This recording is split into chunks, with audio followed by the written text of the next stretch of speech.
তাহলে আমরা এই চ্যাপ্টারটা শুরু করব, ইমপ্রুভমেন্ট ইন রিসোর্সেস। দেখো এটা বেশি, এটাতে আজকে বেশিক্ষণ পড়াবো না, ঠিক আছে, অল্পই পড়াবো, একটু আইডিয়া দিব, কয়েকটা টপিক পড়াবো। এই চ্যাপ্টারটা কিন্তু সেল টিস্যুর মতো ওরকম না, এখানে খালি আছে মানে কি বলবো ইনফরমেশন, তোমাকে খালি করতে হবে, মনে রাখতে হবে, পরীক্ষায় গিয়ে লিখে আসবে, এখানে বোঝার কত কিছু নাই। তো ফুড ফুড রিসোর্সেস, তো ফুড রিসোর্সেস, রিসোর্সেস মানে সোর্স, সোর্সের কি, ফুডের সোর্স কি, দুই রকমের ফুডের সোর্স হয়, হ্যাঁ কি না? একটা হয় হচ্ছে প্ল্যান্ট, একটা হয় হচ্ছে প্ল্যান্ট, আর একটা হয় কি অ্যানিমাল। দুইটা থেকে আমরা ফুড পাই, যেমন ভেজিটেবলস, তারপরে সিরিয়ালস মানে রাইস, হুইট, তারপরে ডাল মানে পালসেস, এগুলো সব প্ল্যান্ট রিসোর্স। হ্যাঁ, অন্যদিকে হচ্ছে এগ, মিল্ক, মিট, হানি, এগুলো হচ্ছে সব অ্যানিমাল রিসোর্স। তো ব্যাপারটা হচ্ছে যে এই ফুড রিসোর্সকে ইমপ্রুভ করব, ইমপ্রুভ করব কেন স্যার? ইমপ্রুভ, ইমপ্রুভ কি কি মানে ইমপ্রুভমেন্ট আবার কি করব যাতে করে বেশি করে আমরা ফুড পাবো? মানেটা হচ্ছে ধরে নাও সাইন্টিফিক্যালি এগ্রিকালচার করার আগে, মনে করো অনেক বছর আগে যখন চাষ করা হতো, তখন মনে করো ওয়ান একর, 1 একর জমি থেকে কথার কথা 2 টন, 2 টন রাইস পাওয়া যেত। হ্যাঁ, কিন্তু এখন এমন ভাবে ইমপ্রুভমেন্ট করা হয়েছে যে 1 একর জমি থেকে এখন মনে করো 4 টন রাইস পাওয়া যায়, কথার কথা। এমন কিছু টেকনিক ইউজ করা হয়, এমন কিছু ইমপ্রুভমেন্ট করা হয়েছে ফুডের রিসোর্স গুলোর মধ্যে, যাতে করে বেশি করে প্রোডাকশন যাতে বেশি করে হয়। কেন স্যার প্রোডাকশন বেশি কেন করব? দিন প্রতিদিন কি বেড়ে যাচ্ছে, পপুলেশন বেড়ে যাচ্ছে, নাকি না? মানুষের নাম্বার প্রতিদিন বেড়ে যাচ্ছে, কিন্তু কি চাষ করার জমি তো প্রতিদিন কি কমে যাচ্ছে, নাকি না? চাষের জমিতে কি করা হচ্ছে, বাড়ি বানানো হচ্ছে, রাস্তা বানিয়ে দিচ্ছে, রেলওয়ে ট্র্যাক বানিয়ে দিচ্ছে, তাই চাষের জমি কমে যাচ্ছে কিন্তু মানুষের নাম্বার দিন দিন বেড়ে যাচ্ছে। তাহলে কি কম জমিতে, কম জমিতে কিভাবে বেশি করে আমরা প্রোডাকশন করতে পারবো, তার জন্য যে ফুডের রিসোর্সেস গুলো যে আছে, প্ল্যান্ট অ্যানিমাল, এগুলোর কি করতে হবে, ইমপ্রুভমেন্ট করতে হবে। এইটা নিয়ে এই চ্যাপ্টার, আর এমন কিছুই না। তো আমরা প্রথমে প্ল্যান্টের কিছু সোর্সেস আমরা পড়বো, অ্যানিমালের কিছু সোর্সেস পড়বো, তাদের ইমপ্রুভমেন্ট কিছু টেকনিক পড়বো। তো খুবই সোজা চ্যাপ্টার, খুবই পাতি চ্যাপ্টার, খালি দেখবা, মার্ক করবা, পরীক্ষার সময় লিখে আসো। তো প্রথমে আমরা দেখে নিই যে যদিও এটা জাস্ট রিডিং করে দেখো এখান থেকে যে কিছু লিভিং অর্গানিজম হয় যারা হয় অটোট্রফস। অটোট্রফস মানে ছোটবেলায় পড়েছো, they can make their own food, নিজেদের ফুড নিজেই তৈরি করতে পারে, কিভাবে? By the process of photosynthesis. প্রসেসটা কিভাবে হয়? এনার্জি সোর্স হিসাবে কি নেওয়া হয়? সানলাইট, আর কার্বন ডাই অক্সাইড লাগে আর ওয়াটার লাগে, এদের দুজনকে কম্বাইন করে ক্লোরোফিল দিয়ে কার্বোহাইড্রেট মানে গ্লুকোজ মানে ফুড বানায়, তাই না? কিন্তু এরা হয়ে গেল অটোট্রফ, কিন্তু আর একদিকে আছে কারা, হেটেরোট্রফ, যারা ফটোসিনথেসিস করতে পারে না। যেমন হচ্ছে তারা অন্য প্ল্যান্ট বা অ্যানিমালের উপরে ডিপেন্ডেন্ট থাকে, যেমন হিউম্যান বা মনে করো কাউ, ডগ, এরা হয়ে গেল হেটেরোট্রফ। এগুলো আমরা ছোটবেলা থেকেই আমরা পড়েছি। এটা রিডিং করবা, এটা যদিও এই চ্যাপ্টার রিলেটেড না, তাও বলা যায় না, পড়ে রেখো। তো আমরা চলে আসি সাস্টেনেবল এগ্রিকালচার। সাস্টেনেবল এগ্রিকালচার ভালো করে শুনবা, সাস্টেনেবল এগ্রিকালচার আর অর্গানিক ফার্মিং। সাস্টেনেবল এগ্রিকালচারের ডেফিনেশন কিন্তু বইতে নাই। সাস্টেনেবল এগ্রিকালচার হচ্ছে এমন একটা মেথড, শুনছো? সাস্টেনেবল এগ্রিকালচার হচ্ছে এগ্রিকালচার করার মানে চাষ করার এমন একটা মেথড যেটাতে প্রোডাকশন বাড়বে কিন্তু এনভায়রনমেন্টের কোনো ক্ষতি হবে না, কথাটা বুঝলা? এনভায়রনমেন্টের কিরকম ক্ষতি, ধরে নাও chemical fertiliser, chemical pesticide use করলে কি হয়, পলিউশন হয়, সয়েল পলিউশন হয়, ওয়াটার পলিউশন হয়, এগুলো হবে না, কিন্তু আবার এদিকে প্রোডাকশনও বাড়বে। এই প্রসেসটাকেই বলা হচ্ছে সাস্টেনেবল এগ্রিকালচার। তো এখানে কিছু ডেটা আছে, যেমন 2011 এর সেন্সাস অনুযায়ী ইন্ডিয়ার পপুলেশন কত, ইন্ডিয়ার পপুলেশন মোটামুটি 1.3 বিলিয়ন, কিন্তু এখন অনেক বেড়ে গেছে, 1.5 এর মতো হয়ে গেছে। তো আমরা হলাম সেকেন্ড, মানে সেকেন্ড ইন পপুলেশন গ্রোথ, এখন পার হয়ে গেছে, এখন ফার্স্টেই চলে এসেছে, চায়নাকেও পার করে গেছে। তা আমাদের কি, এই যে দেখো আমাদের বছরে 241 million ton of grain production, এতগুলো আমাদের খাবার লাগে প্রত্যেক বছর পার অ্যানাম। কথাটা বুঝলা? তো এটা তো শুধু গ্রেইন বলেছে, গ্রেইন মানে কি, শুধু চাল আর গম, গ্রেইন মানে কি শুধু চাল আর, মানে রাইস আর হুইট, পালসেস, স্পাইস এগুলো তো বাদই দাও, এগুলো অ্যাড করলে তো আরো অনেক পার হয়ে যাবে, 241 মিলিয়নের থেকেও বেশি হবে। তাহলে আমাদের দিন প্রতিদিন আমাদের পপুলেশন বেড়ে যাচ্ছে, তাহলে আমাদেরকে কি করতে হবে, ফুড ইমপ্রুভমেন্ট করতে হবে, ফুডের রিসোর্সকে ইমপ্রুভমেন্ট করতে হবে, তাই কি না? তো তাতে করে কিছু কিছু রেভলিউশন হয়েছে ইন্ডিয়াতে, কিছু কিছু রেভলিউশন হয়েছে, যেমন গ্রিন রেভলিউশন। গ্রিন রেভলিউশন মানে হচ্ছে high production of grains. Blue revolution, blue কিসের কালার হয়, ওয়াটার, মানে হচ্ছে ফিশ প্রোডাকশন, কথাটা বুঝতে পারছো? হোয়াইট রেভলিউশন, হোয়াইট কিসের কালার হয়, মিল্ক, তাহলে ইনক্রিজ মিল্ক প্রোডাকশন। তারপরে হচ্ছে ইয়েলো, ইয়েলো রেভলিউশন, ইয়েলো কিসের কালার হয়, অয়েল, তাহলে অয়েল, ইয়েলো রেভলিউশন হচ্ছে অয়েল প্রোডাকশন। কোন রেভলিউশনের কি নাম, কোন প্রোডাকশনের কি রেভলিউশন নাম ভালো করে পড়ে রেখো। মিল্ক প্রোডাকশনের নাম কি, হোয়াইট রেভলিউশন, গ্রেইন প্রোডাকশনের নাম কি, গ্রিন রেভলিউশন, এরকম করে। তাহলে সাস্টেনেবল এগ্রিকালচার কি হয় স্যার? সাস্টেনেবল এগ্রিকালচার আমি কি বললাম, যে এমন একটা টেকনিক যাতে করে প্রোডাকশন বাড়বে কিন্তু এনভায়রনমেন্টের কোনো ক্ষতি হবে না।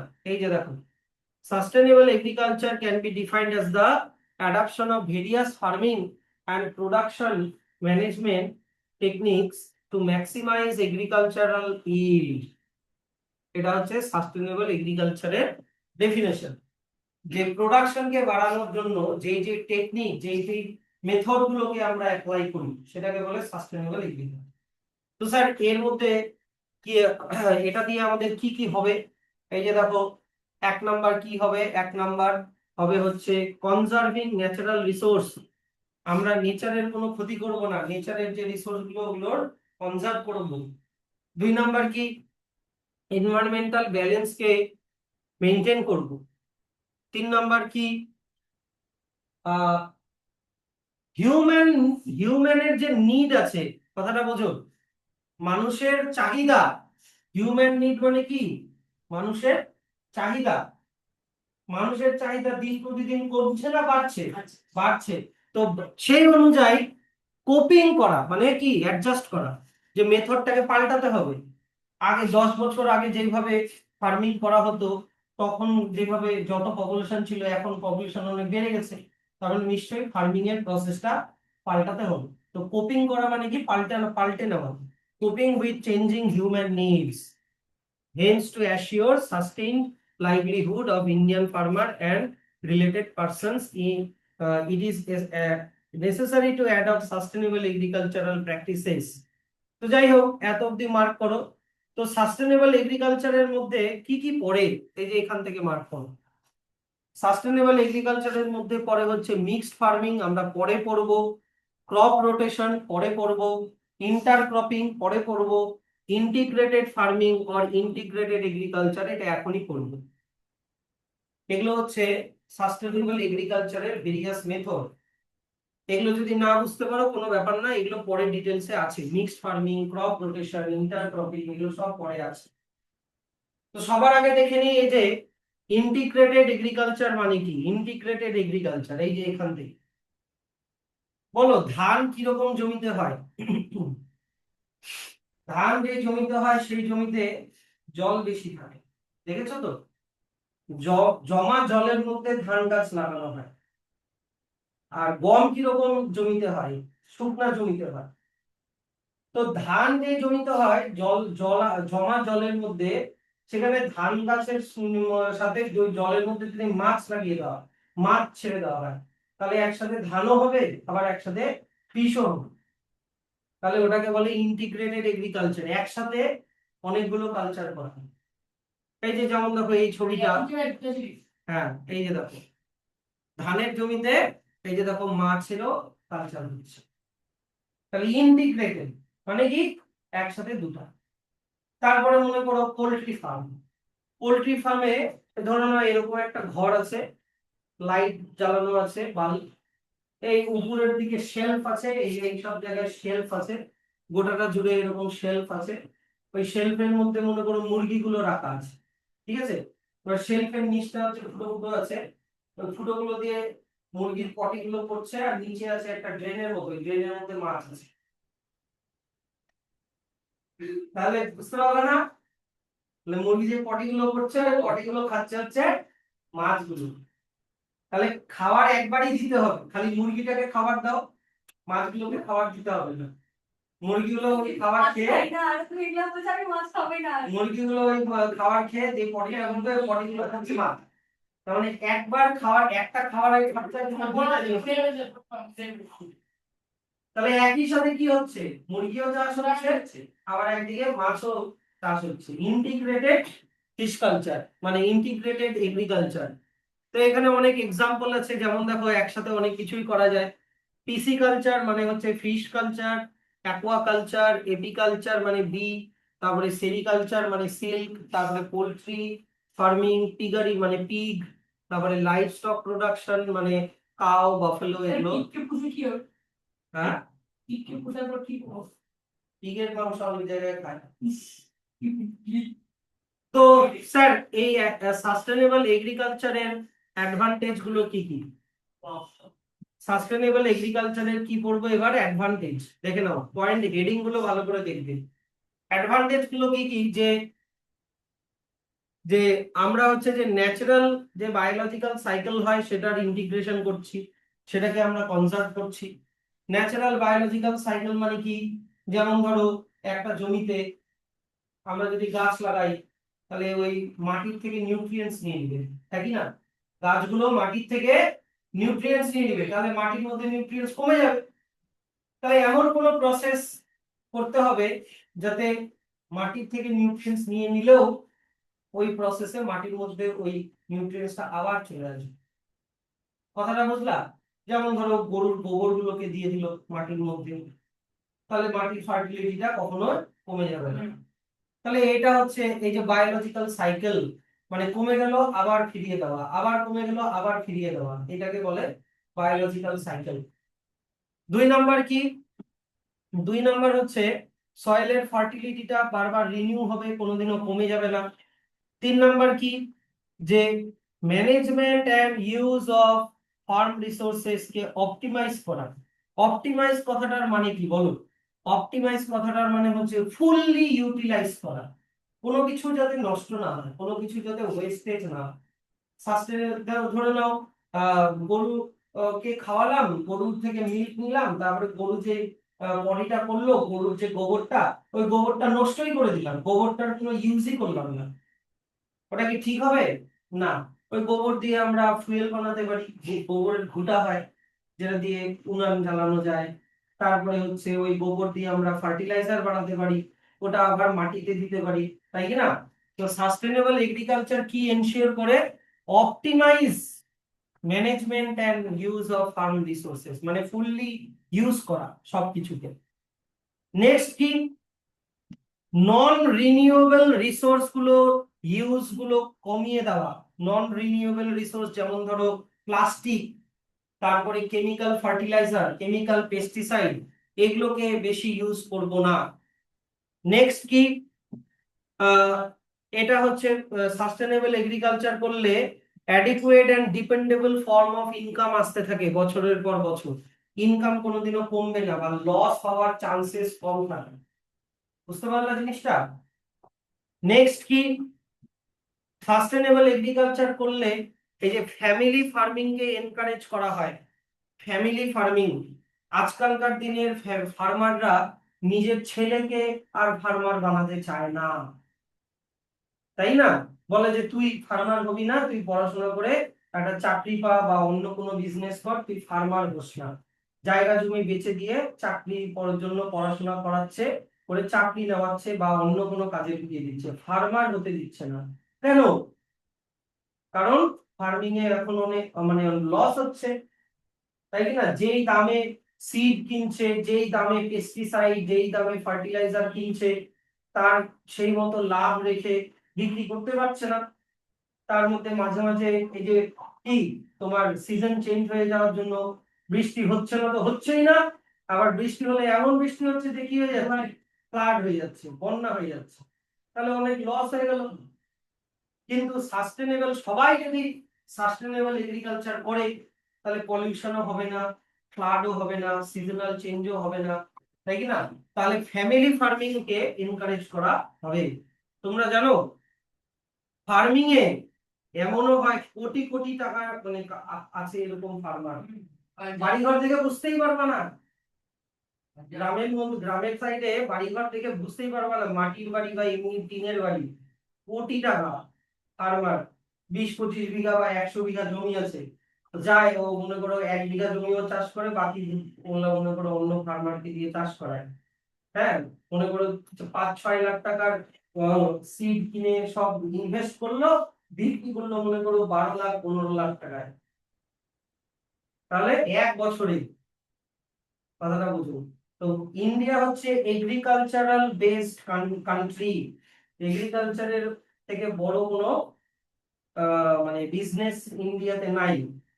সব থেকে বেশি মানে ইনভলভমেন্ট, সব থেকে বেশি লোক এগ্রিকালচারের সাথেই জড়িত, সেটা ডাইরেক্টলি হোক ইনডাইরেক্টলি হোক। যদি আজকে আমি তানিশা বড় হয়ে একটা ট্রাক্টরের কোম্পানি খুলেছি, সেই ট্রাক্টরের কোম্পানিটা ইনডাইরেক্টলি কিন্তু এগ্রিকালচারেই যাবে। ও বড় হয়ে ইঞ্জিনিয়ারিং করলো, ইঞ্জিনিয়ারিং মেকানিক্যাল ইঞ্জিনিয়ারিং করে একটা ট্রাক্টরের কোম্পানি খুললো, কিন্তু ওটা কিসের কিসের পারপাসে খুললো? এগ্রিকালচার। এরকম অনেক ইঞ্জিনিয়ার আছে, তারপরে এমবিএ করা ছেলে মেয়ে চাকরি ছেড়ে দিয়ে ফার্মার হয়েছে। ব্যাপার আছে ওখানে, ওই নর্মাল ফার্মার না, ওরা সাইন্টিফিক ফার্মার। ওরা ওরা নিজেই মানে এমনি ফার্মারের ড্রেস লুঙ্গি পায়জামা পরেই মনে করো মাঠে যাচ্ছে, দেখে বলবি না যে এটা একটা ইঞ্জিনিয়ারিং করা লোক। হ্যাঁ, কিন্তু ও পুরো সাইন্টিফিক হয়েছে, 5 লাখ টাকা ইনভেস্ট করে 20-25 লাখ টাকা কামাই করছে বছরে। বুঝতে পারলা? বিশাল কামাই ফার্মিং এ। তো ফ্যামিলি ফার্মিং কিন্তু কি, ওটার জন্য অনেক বুদ্ধি লাগে, অনেক পড়াশোনা করতে হয়। কি বলছেন? তো এগুলো হচ্ছে সাস্টেনেবল এগ্রিকালচারের কি অ্যাডভান্টেজ, সাস্টেনেবল এগ্রিকালচারের অ্যাডভান্টেজ। নেক্সট এটার আন্ডারে আর একটা topic, organic farming. Organic farming মানে হচ্ছে এমন ধরনের ফার্মিং যেটাতে এনভায়রনমেন্টের কোনো পলিউশন হবে না, এনভায়রনমেন্টের কোনো রকম কি হবে না, পলিউশন হবে না, এমন এক ধরনের প্র্যাকটিস। স্যার কিভাবে পলিউশন হবে না? যদি আমরা কেমিক্যাল ফার্টিলাইজার ইউজ না করে ম্যানিওর ইউজ করি। ম্যানিওর কি জানো? ভেজিটেবল বা কাউ ডাং, এগুলোকে পচিয়ে যেই অর্গানিক ফার্টিলাইজারটা বানানো হয়, সার বলে যেটাকে। বায়ো ফার্টিলাইজার ইউজ করা, এটাতেও পলিউশন হয় না। কি এটা হয় বলে দিব, বায়ো পেস্টিসাইড ইউজ করা, এগুলো হচ্ছে তোমার অর্গানিক ফার্মিং এর মধ্যে পড়ে। তো এটা হচ্ছে অর্গানিক ফার্মিং এর ডেফিনেশন, এখান থেকে এত অবধি ভালো করে পড়বা এটা।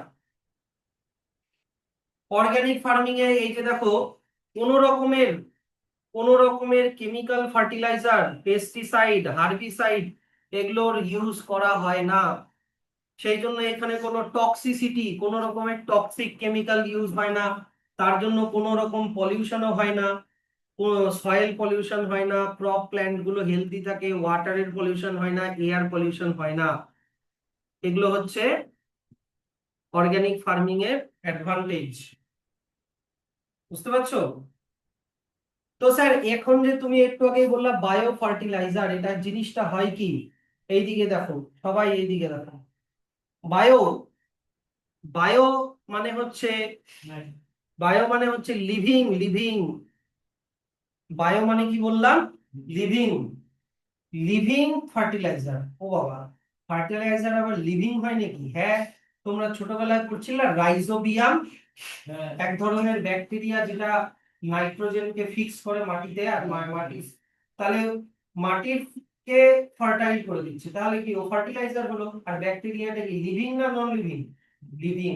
তাহলে লিভিং অর্গানিজম, এদিকে দেখো, লিভিং অর্গানিজম যদি মাটির ফার্টিলিটি ইনক্রিজ করে তাহলেই ওটাকে বলে বায়ো ফার্টিলাইজার, যার মধ্যে কি পড়ে, আগেও পড়েছিলেন, নাইট্রোজেন ফিক্সিং অর্গানিজম। সেটা ব্যাকটেরিয়া হতে পারে, ব্লু গ্রিন অ্যালগি হতে পারে, বা মিনারেল সলিউবলাইজিং ব্যাকটেরিয়া হতে পারে। এগুলো হচ্ছে বায়ো ফার্টিলাইজার, এখান থেকে এত অব্দি। সেরকমই আবার এই যে দেখো বায়ো পেস্টিসাইড। বায়ো মানে কি বললাম? বায়ো মানে কি বললাম? লিভিং। তার মানে এমন কিছু লিভিং অর্গানিজম যারা পেস্টদেরকে মারবে তাদেরকেই বলে বায়ো পেস্টিসাইড। কিরকম স্যার, এক্সাম্পল কি? যেমন ধরো এই যে অ্যাজারডিরেকটিন, মানে কি নিম গাছের রস। নিম গাছের রস দিলে তোমার অনেক পোকা টোকা মরে যায়। তারপরে পার্থেনিয়াম, পার্থেনিয়ামও একটা গাছ। তারপরে হচ্ছে থুরিওসাইড, এটা এক ধরনের ব্যাকটেরিয়া, ব্যাসিলাস থুরিনজিয়েন্সিস। তো এই যে লিভিং অর্গানিজম গুলো দিয়ে আমরা পেস্টদেরকে মারছি, তাহলে এই লিভিং অর্গানিজম গুলোই কি হয়ে গেল বলতো? Bio pesticide. বুঝতে পারলা তো কনসেপ্টটা? না বুঝে কোনো কিছু করো না কিন্তু, এটা একেবারে পাতি চ্যাপ্টার, এর মধ্যে কিছুই নাই। বায়ো ফার্টিলাইজার এক্সাম্পল আর বায়ো পেস্টিসাইডের এক্সাম্পল কিন্তু পরীক্ষায় আসে। যেটুকুনি মার্ক করে দিচ্ছি এইটুকুনি পড়বা, এর বাইরে কিছু পড়ার দরকার নেই। তো স্যার এই অর্গানিক ফার্মিং এর অ্যাডভান্টেজ গুলো কি কি? অর্গানিক ফার্মিং এর অ্যাডভান্টেজ হচ্ছে, দেখো এর জন্য কোনো পলিউশন হয় না, যেহেতু আমরা সব অর্গানিক জিনিস ইউজ করছি, কোনো কেমিক্যাল ইউজ করছি না। তারপরে এখানে ফার্ম ওয়েস্টের প্রপার রিসাইকেল হয়, কোনো কিছু নষ্ট হয় না। 3 নাম্বার কি? 3 নাম্বার হচ্ছে অর্গানিক ফার্মিং করে পাওয়া যে ফুড গুলো, এক কান দিয়ে শুনে আর এক কান দিয়ে বের করে দিও না, আমার কথাটা শোনো। অর্গানিক ফার্মিং এ তৈরি করা ফুড গুলো ফ্রি ফ্রম পেস্টিসাইড, কোনো রকমের পেস্টিসাইড থাকে না, কোনো রকমের টক্সিক কেমিক্যাল থাকে না। তার মানে এগুলো খুব হেলদি হয়। অর্গানিক ফার্মিং করলে সয়েলও সবসময় হেলদি থাকে, সয়েলে কখনো ইনফার্টাইল হয়ে যাবে না। 5 নাম্বার কি? অর্গানিক ফার্মিং করলে এই যে দেখো ইনসেক্ট পেস্ট, যেগুলো হচ্ছে ক্রপের ক্ষতি করে, উইড, উইড মানে কি জঙ্গল, যেগুলো ক্রপের ক্ষতি করে, এগুলোকেও আন্ডার চেক রাখা যায়, মানে কন্ট্রোলে রাখা যায়। কথাটা বুঝলাম? তাহলে অর্গানিক ফার্মিং এই যে যেমন ধরো 3 নাম্বার যে পয়েন্টটা বললাম, যে অর্গানিক ফার্মিং করে গ্রো করা যে ক্রপ গুলো হয়, সেই ক্রপ গুলো ওর মধ্যে পেস্টিসাইড থাকে না, টক্সিক কেমিক্যাল থাকে না। তাহলে এই অর্গানিক ফার্মিং করে তৈরি করা ফুড গুলো যারা খাবে তারা খুব হেলদি থাকবে। কিন্তু আমরা কি সত্যি কি আর অর্গানিক ফার্মিং করে তৈরি করা ফুড খাই? ভেজিটেবল যেগুলো আমরা বাজার থেকে কিনে নিয়ে আসি, এত বড় বড় মিষ্টি কুমড়া, এত বড় বড় লাউ, এই বড় বড় বেগুন, সবগুলা কেমিক্যাল, পেস্টিসাইড, কেমিক্যাল ফার্টিলাইজার দেওয়া। তো ওগুলো কি স্যার ধুলেই কি চলে যাবে? বয়েল করলেই কি চলে যাবে? না, ওগুলো খাবারের মধ্যে থেকেই যাচ্ছে। আর দিন প্রতিদিন প্রতিদিন আমরা ওগুলো কনজিউম করছি। এর জন্য কি হচ্ছে? এই যে কম বয়সে চুলদাড়ি পেকে যাচ্ছে, হার্ট অ্যাটাক হয়ে যাচ্ছে। সেই দিন স্কুলে আমি স্ট্রোক করছিলাম, ওই যে জ্বর হলো না কয়েকদিন, আমি আসলাম না, ওই দিন স্ট্রোক করছিলাম আমি, অ্যান্টিবায়োটিক খাই নাই। হ্যাঁ, এই কম বয়সে স্ট্রোক হয়ে যাচ্ছে, লিভার ড্যামেজ হয়ে যাচ্ছে, ইনফার্টিলিটি হয়ে যাচ্ছে। ইনফার্টিলিটি মানে কি? মানুষের এখন, শহরের মানুষদের এখন বাচ্চা হচ্ছে না, বিয়ের পরে 4 বছর 5 বছর হয়ে যায়, বাচ্চাই আর হচ্ছে না। শহরে বেশি হচ্ছে এগুলা। হ্যাঁ, একটা কাপল বিয়ে করলো, বাচ্চাই আর হচ্ছে না। তারপরে কি কেন এই যে কেমিক্যাল ফার্টিলাইজার পেস্টিসাইড এগুলো যাচ্ছে আর আমাদেরকে ইনফার্টাইল করে দিচ্ছে দিন প্রতিদিন। তারপরে ডাক্তার দেখানো হচ্ছে, ডাক্তার দেখিয়ে অনেক রকমের ওষুধ খেয়ে তারপরে হয়তো একটা হচ্ছে 10 বছর পরে একটা বাচ্চা। গ্রামে গঞ্জে যদি ওগুলা কম হয়, গ্রামে গঞ্জে হয়তো কোনো একটা ফার্মার অর্গানিক ফার্মিং করে নিজের বাড়ির জন্য ভেজিটেবল নিজেই গ্রো করে নিচ্ছে, ঠিক আছে, ওইদিকে তাই কম হয়। তো সেই জন্য এগুলো অর্গানিক ফার্মিং করাটা খুব ইম্পর্টেন্ট, বা অর্গানিক ফার্মিং করে তৈরি করা ক্রপস গুলোকে খাওয়াই ইম্পর্টেন্ট মানে দরকার। তো এবার চলে আসি improvement of crop yield. Yield মানে কি? ইল্ড ইল্ড কথাটার মানে হচ্ছে প্রোডাকশন। প্রোডাকশন আমি ইল্ড একবারই বোঝাচ্ছি, আমি কিন্তু এর পরে আর ইল্ড মানে বলবো না। ইল্ড মানে ধরে নাও আমি বললাম 1 বিঘা জমিতে, 1 বিঘা জমি থেকে 1 বছরে সে আমি বললাম 3 টন রাইস পাওয়া যায়, 3 টন রাইস পাওয়া যায়। তাহলে এই 3 টন রাইস হচ্ছে ও ওই 1 বিঘা জমির ইল্ড। তাহলে ইল্ড মানে কি বললাম? প্রোডাকশন। তাই ইল্ড মানে যাতে আমাকে আর বারবার না বলতে হয়, ঠিক আছে? অনেকে বারবার জিজ্ঞাসা করে স্যার ইল্ড মানে কি। তো এনিওয়ে, তো চলে আসি আমরা টাইপস অফ ক্রপ। অনেক রকমের ক্রপ হয়। কোন কোন কোন ক্রপসের আমরা সিড খাই, হ্যাঁ কি না?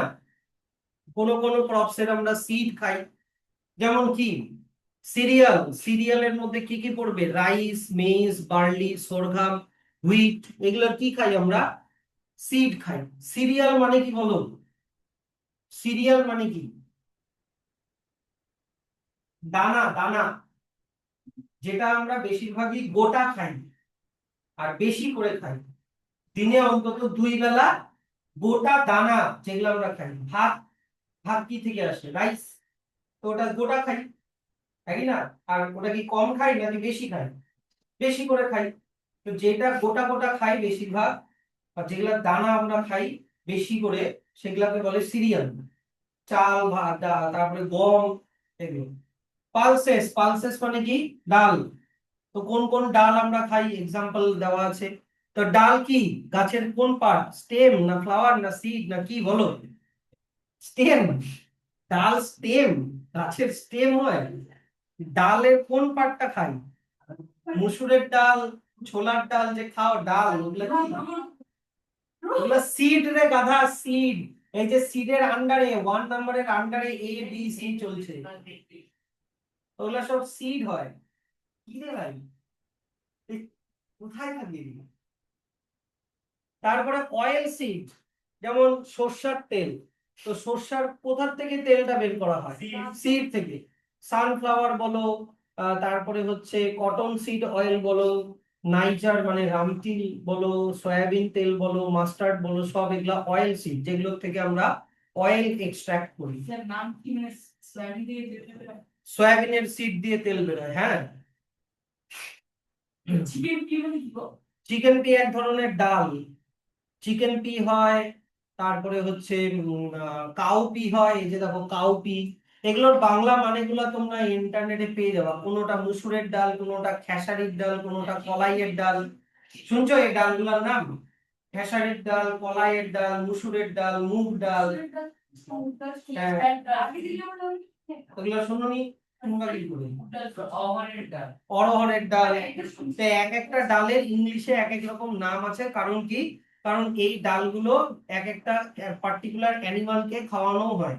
যেমন কাউপি কাউকে খাওয়ানো হয় প্রোটিনের জন্য, চিকেন পি চিকেনদেরকে খাওয়ানো হয়, ঠিক আছে? সে আমরা তো খাই, কিন্তু ওদেরকেও খাওয়ানো হয় সেই জন্য। এই যে দেখো পিজিএমপি লেখা আছে, অড়হর, অড়হরের ডাল, এই তো ব্যাকেটেও লেখা আছে। লেন্টিল, মুসুরের ডাল। কাউপি মানে লোবিয়া। লোবিয়া এখন কোন ডাল একটু দেখে নিও, এই বাংলা মানেটা পেয়ে যাবা, বাড়িতে জিজ্ঞাসা করবা, বুঝে যাবা। তো এগুলা হয়ে গেল কি? তাহলে কি হয়ে গেল? অয়েল, অয়েল হয়ে গেল। তারপরে চলে আসো নাটস, বাদাম টাইপের যে সিড গুলো হয়, এগুলো সবই কিন্তু আমরা কি করছি বলতো? সিড, সিড করছি কিন্তু। তাহলে নাটস অর ড্রাই ফ্রুট। তো তো কোন কোন নাট, নাটের মধ্যে কি থাকে দেখো, প্রোটিন থাকে, ফ্যাটি অ্যাসিড থাকে। ও দাঁড়াও, আগেরটাতেও বলে দিই, অয়েলের মধ্যে কি থাকে মেনলি, অয়েলের মধ্যে কি থাকে, ফ্যাট থাকে আর ফ্যাটি অ্যাসিড থাকে, হ্যাঁ কি না? তারপরে হচ্ছে পালসেস, পালসেসের মধ্যে কি থাকে বলো, পালসেসের মধ্যে ডালের মধ্যে কি থাকে, এই যে দেখো প্রোটিন থাকে, সবগুলো এগুলো মার্কিং করো। সিরিয়াল মানে দানার মধ্যে কি থাকে, এই যে দেখো কার্বোহাইড্রেট থাকে। তো কোন কোন ধরনের ফুড সোর্সে কি থাকে সেটা একটু দেখে রেখো। সিরিয়ালের মধ্যে থাকে কার্বোহাইড্রেট, পালসেসের মধ্যে থাকে প্রোটিন, অয়েল সিডের মধ্যে থাকে ফ্যাট অ্যান্ড ফ্যাটি অ্যাসিড, আর নাট মানে বাদাম, বাদামের মধ্যে থাকে প্রোটিন, ফ্যাটি অ্যাসিড। ঠিক আছে? তো কোন কোন বাদাম আমরা খাই, আমন্ড খাই, কাঠবাদাম, ওয়ালনাট, আখরোট, ক্যাশু মানে কাজু, তারপরে পিস্তাশিও মানে পেস্তা বাদাম, ফিগ মানে ডুমুর, রেজিন মানে কিশমিশ, ড্রাইড অ্যাপ্রিকট, অ্যাপ্রিকট বাংলা মানে জানি না, কোকোনাট, নারকেল, পিনাট মানে নর্মাল বাদাম, ডেট মানে খেজুর। এগুলো সব নাটস বা ড্রাই ফ্রুটের মধ্যে পড়ে। তাহলে এগুলা সব হয়ে গেল সিড। এগুলার মধ্যে কিছু আছে, এগুলা সেল টিস্যুর মতো কি, এগুলোর মধ্যে কিছুই নেই, পাতি জিনিস, এগুলা কিন্তু আমাদের অত মুখস্থ করতে হবে তোমাদের, এগুলার মধ্যে বোঝানোর কিছু নাই। তো কোন কোন, এবার চলে আসো ফ্রুট। ফ্রুট ওই যে ম্যাঙ্গো, অ্যাপেল, হেন তেন, আমি আর বলছি না। তো এগুলোর মধ্যে কি কি থাকে এগুলো মার্ক করে নাও। ভিটামিন থাকে, মিনারেল থাকে, রাফেজ থাকে। রাফেজ মানে কি, ফাইবার, যেটা আমাদের ডাইজেশনে হেল্প করে। প্রোটিন থাকে, কার্বোহাইড্রেট থাকে, ফ্যাট থাকে। তারপরে চলে আসো হচ্ছে ভেজিটেবল, ভেজিটেবলের মধ্যে অনেক কিছু পড়বে। এবার 3 এর আন্ডারে দেখবা, 3 এর আন্ডারে দেখো, 3 এর আন্ডারে এ নাম্বার রুট। কোন কোন গাছের আমরা রুটকে ভেজিটেবল হিসেবে খাই বলো? ক্যারট খাই, রেডিশ খাই, টার্নিপ খাই, সুইট পটেটো খাই, বিট খাই। হ্যাঁ, পটেটো কিন্তু underground stem. Sweet potato, potato না, সুইট পটেটো। সুইট পটেটো কিন্তু রুট। হ্যাঁ, সুইট পটেটো হচ্ছে রুট। আর নর্মাল পটেটো, নর্মাল পটেটো কিন্তু স্টেম। কোথায় গেল পটেটো? হ্যাঁ, নর্মাল পটেটো কিন্তু স্টেম হয়। স্যার ঠিক কি করে? আলু তো মাটির নিচ থেকে বের করা হয়, মাটির নিচ থেকে, মাটির নিচে তো রুট হয়, কিন্তু তবুও ওটা স্টেমেরই পার্ট বলতে হবে। হ্যাঁ, ফুড স্টোর করে রাখে। তারপরে চলে আসো স্টেম। কোন কোন গাছের স্টেমকে আমরা ফুড হিসাবে খাই? মাস্টার্ড, সরষার শাক, ব্যাম্বু, বাঁশ গাছ, কচি বাঁশ গাছ, ব্যানানা। খেয়েছো? হ্যাঁ, অনেক চাইনিজ ডিশ হয়তো ব্যাম্বু দিয়ে, দেখবা ইউটিউবে, দারুণ দারুণ।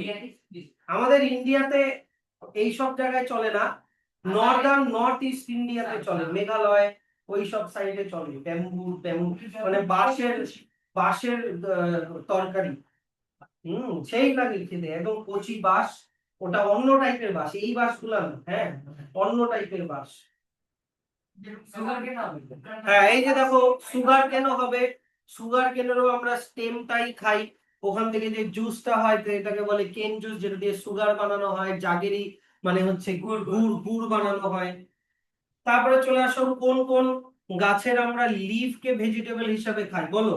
Spinach, lettuce, cabbage, turnip, radish, mustard, সরষার শাক, মেথি, এগুলোর আমরা কি খাই? লিফটাকে খাই। তারপরে ইনফ্লোরেসেন্স, ইনফ্লোরেসেন্স মানে ফ্লাওয়ার, যদি না বুঝতে পারো লিখে রাখো। ইনফ্লোরেসেন্স মানে হচ্ছে ফ্লাওয়ার। কোন কোন গাছের ফ্লাওয়ারকে আমরা সবজি হিসাবে খাই বলো? ব্রকলি, তারপরে কলিফ্লাওয়ার মানে কি ফুলকপি, এগুলোকে আমরা এদের এদের ফুলগুলোকে খাই। তারপর হচ্ছে ব্যানানা, মোচা, মোচা কলার মোচা খাই কি না? কলার মোচা কি, ওটা কিন্তু ফ্লাওয়ার। হ্যাঁ, তারপর হচ্ছে ফেনেল, ফেনেল মানে হচ্ছে কি বকফুল এরকম টাইপের হবে। তারপর হচ্ছে গোর্ড, গোর্ড মানে হচ্ছে তোমার লাউ বা তোমার চাল কুমড়া, ওই ওদের ফুল। তারপর হচ্ছে স্যাফরন, স্যাফরন মানে কি কেশর, কেশর, কেশর কাশ্মীরে হয় যে লাল কালারের, খুব দামি হয়। তারপরে হচ্ছে হ্যাঁ, তো এই স্যাফরন এগুলোকেও আমরা ভেজিটেবল হিসেবে খাই। আর কোন কোন গাছের ফ্রুটকে আমরা ভেজিটেবল হিসেবে খাই বলো? টমেটো, এটা একটা ফ্রুট। পামকিন, মিষ্টি কুমড়া, ব্রিঞ্জাল মানে বেগুন, এগুলা তোমরা সব দেখে নিও। জ্যাকফ্রুট মানে কাঁঠাল, কাঁঠালের তরকারিও খাই। কেন কাঁচা কাঁঠালের তরকারি খাও না? তো ফ্রুটই তো বলছি, ফ্রুট ভেজিটেবল, ফ্রুট কে ভেজিটেবল হিসেবে খাই। টমেটো কি কোন মানে গাছের কোন পার্ট ওটা? টমেটো ভেজিটেবল তো ঠিক আছে, কিন্তু ওটা গাছের কোন part?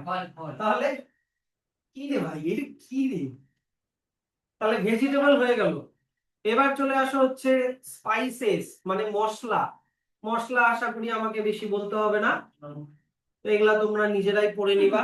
Chilli, turmeric, paper, cumin, তারপরে হচ্ছে কথা বলো না, তারপরে হচ্ছে ফেনুগ্রিক, কার্ডামম, এগুলোর বাংলা মিনিং গুলো গুগলে সার্চ করলেই বেরিয়ে আসবে। তাই আমি সময় নষ্ট করছি না, বাড়িতে পড়তে হবে, খাটতে হবে। 5 নম্বর ফডার ক্রপ, মনে রাখবা ফডার ক্রপ আমরা খাই না, ফডার ক্রপ তোমার ইয়েকে খাওয়ানো হয়, ক্যাটলদেরকে খাওয়ানো হয়। ক্যাটলদেরকে খাওয়ানোর জন্য যেই ক্রপ করা হয় তাদেরকে ফডার ক্রপ বলে। বার্সিন, তারপরে ওটস, সুদান গ্রাস, সরঘাম। আর আদার ক্রপস এর মধ্যে কি কি পড়ে যাবে? যেমন ধরো কটন পড়ে যাবে, যেটা দিয়ে আমরা ফাইবার পাই। টোব্যাকো পড়ে যাবে, তামাক, টি, কফি, চকলেট, পেপারমিন্ট, এগুলো আদার ক্রপস এর মধ্যে পড়বে।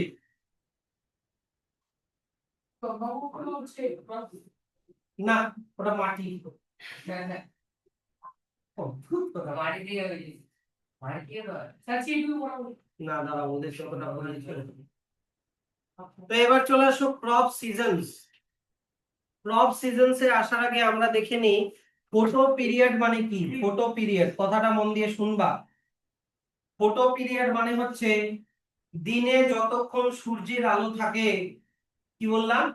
দিনে যতক্ষণ সূর্যের আলো থাকে সেটাকে বলে না, ওই যতক্ষণ সূর্যের আলোর মধ্যে যেইটুকুনি টাইমের মধ্যে ফুল হচ্ছে, পাতা ঝরে যাচ্ছে, নতুন পাতা হচ্ছে, ওই টাইমটাকে কি বলে?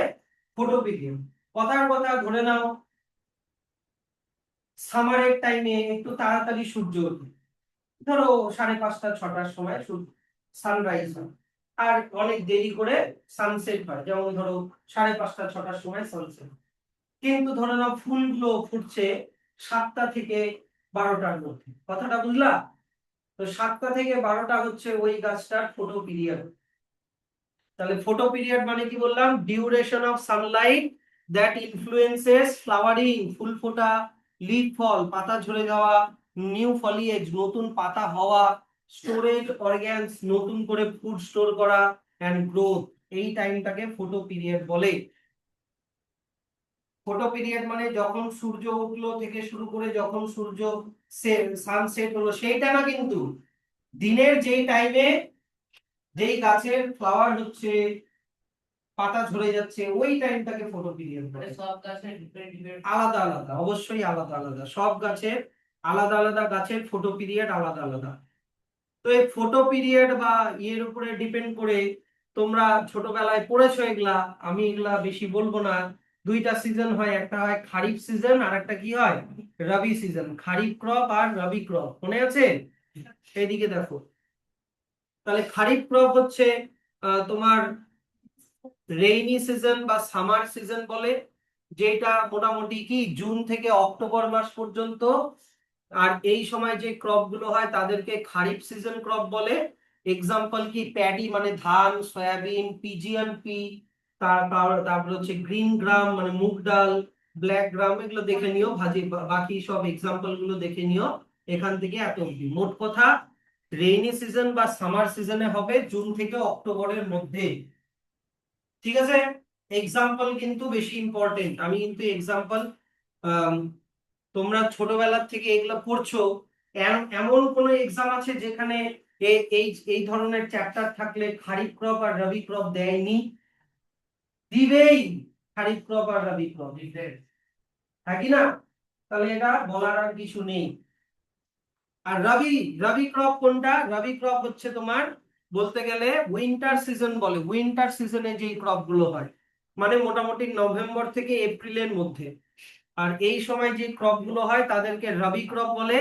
এক্সাম্পল দেখে নিবা হুইট, গ্রাম, পি, মাস্টার্ড, নিচে আরো আছে, নিচে আরো আছে, এই যে এত অবধি তোমার এক্সাম্পল কিন্তু বেশি ইম্পর্টেন্ট, কারণ আমি বারবার বলছি আর আমার কথা প্রত্যেকবার মেলে, এক্সাম্পলই কিন্তু ভুলাবে।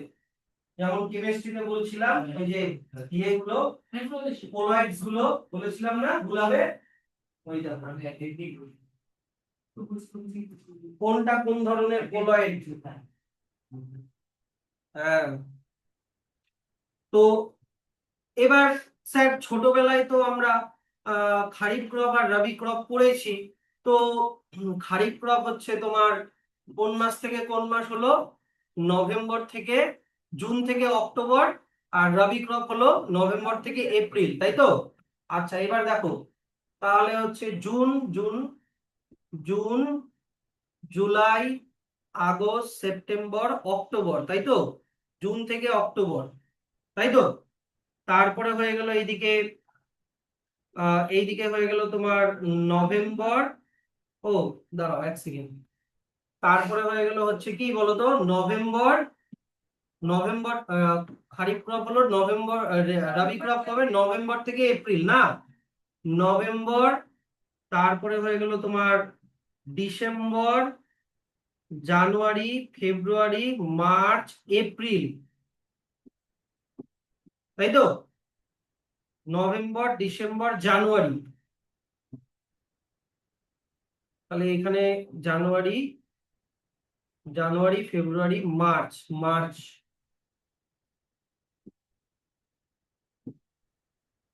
আর এখানে হয়ে গেল জানুয়ারি।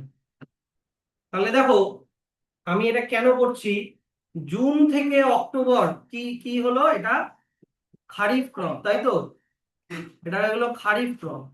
নভেম্বর থেকে কি এপ্রিল না, এটা হয়ে গেল কি রবি ক্রপ, রবি ক্রপ। কিন্তু এর মাঝখানে আর একটা সিজন হয়, মার্চ থেকে জুন পর্যন্ত। কোন থেকে কোন? মার্চ, এপ্রিল, মে, জুন, বুঝলা? মার্চ, এপ্রিল, মে, জুন, এটা আর একটা সিজন হয় যেটাকে বলে জাইড, বুঝলা কথাটা? আমি এই জন্য এটা ড্র করলাম। জুন থেকে অক্টোবর খারিফ, নভেম্বর থেকে এপ্রিল রবি, কিন্তু এপ্রিলের আগের মাস মানে মার্চ, এপ্রিল, মে, জুন, এটার মাঝখানে আবার একটা হয়, সেটাকে কি বলে জাইড, জাইড সিজন। তো জাইড সিজনও এখানে আছে, মানে বলতে গেলে একদম গরমের টাইমটা, এই যেটা হচ্ছে এই যে মার্চ থেকে জুন পর্যন্ত, যেটাকে বলে জাইড। মেলন, ওয়াটারমেলন মানে তরমুজ, বিটার গোর্ড মানে করলা, কিউকাম্বার মানে শসা, এগুলো এই জাইড সিজনে হয়। বুঝতে পারলাম? নেক্সট চলে আসি, তাহলে খারিফ ক্রপ আর রবি ক্রপের ডিফারেন্স, চিরকালের question, universal question in any exam, তাই না? আসবেই, তুমি এইটে কেন, তুমি 11-12 পড়লেও এটা আসবে যদি এইটা থাকে। তো kharif crop rainy season, summer আর rainy season, rabi crop winter আর non rainy season. Kharif crop damp and hot ওয়েদারে হয়, রেইন হচ্ছে মানে ড্যাম্প থাকবে ওয়েদারটা। Rabi crop dry and cold ওয়েদারে হয়। খারিফ ক্রপের এই যে দেখো এই যে ফটো পিরিয়ড হচ্ছে শর্ট ডে, বুঝতে পারলা? ফটো পিরিয়ড মানে খুব কম টাইমের জন্য ফুল ফুটবে আবার বন্ধ হয়ে যাবে, ধরে নাও 12টা থেকে 4টার মধ্যে বা 7টা থেকে 10টার মধ্যে, বুঝলা? আর কিন্তু রবি ক্রপ এদের ফটো পিরিয়ডটা লং ডে, ধরে নাও একদম 10টা থেকে 3টা পর্যন্ত বা 4টা পর্যন্ত। কোন হ্যাঁ, কারণ বেশি রোদের ফুলগুলো নষ্ট হয়ে যাবে, তাই তাড়াতাড়ি ফুটে পলিনেশন গুলো তাড়াতাড়ি ইয়ে হয়ে যাবে। সোয়িং কোন টাইমে সিড গুলোকে মাটিতে লাগানো হয়, জুন মাসে। আর কোন টাইমে হারভেস্ট, হারভেস্ট মানে ফসল কাটা, কোন টাইমে কাটা হয়, অক্টোবর মাসে। এটা হলো খারিফ ক্রপ। রবি ক্রপ কোন মাসে সোন করা হয়, নভেম্বরে। কোন মাসে তোলা হয়, এপ্রিল মাসে। তো 5টা পয়েন্ট আছে, 5টা পয়েন্টে লিখতে হবে, 2 মার্কস থাক চাই 3 মার্কস থাক। আমি এবার বলে দিচ্ছি, আমি এইবার যদি ওই 3 মার্কসের জন্য 3টা পয়েন্ট লেখো আমি কিন্তু নাম্বার দিব না। ডিফারেন্স, এগুলাতে কিন্তু মার্কসের থেকে বেশি পয়েন্ট হতে হবে, ডবল হতে হবে। যদিও 3 মার্কস থাকলেও 5টা লিখতেই হবে, 2 মার্কস থাকলেও 5টাই লিখতে হবে। এইবার আমি কিন্তু কনসিডার আর করবো না কিন্তু। তো চলে আসি হচ্ছে আহ এমনি এখানে একটুখানি বলে দিই, কারণ ওদেরকেও বলেছি তো।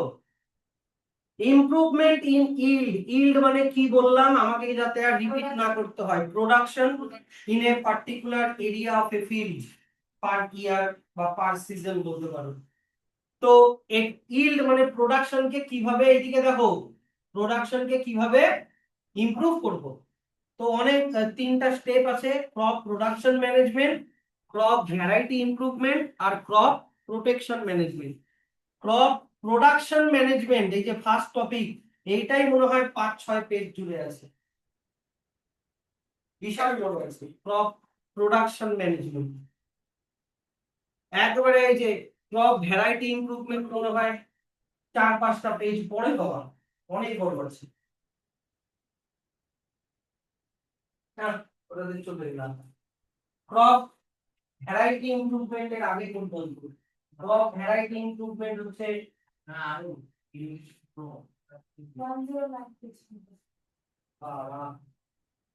এইখানে আসলো ক্রপ ভ্যারাইটি ইমপ্রুভমেন্ট। এত অব্দি হচ্ছে শুধু ক্রপ প্রোডাকশন ম্যানেজমেন্ট। আবারে তো যাই হোক, ক্রপ প্রোডাকশন ম্যানেজমেন্টের মধ্যেও আবার টাইপ আছে। আমাদেরকে ক্রপ প্রোডাকশন ম্যানেজমেন্টের মধ্যে পড়তে হবে নিউট্রিয়েন্ট ম্যানেজমেন্ট, ইরিগেশন ম্যানেজমেন্ট আর ক্রপিং প্যাটার্ন।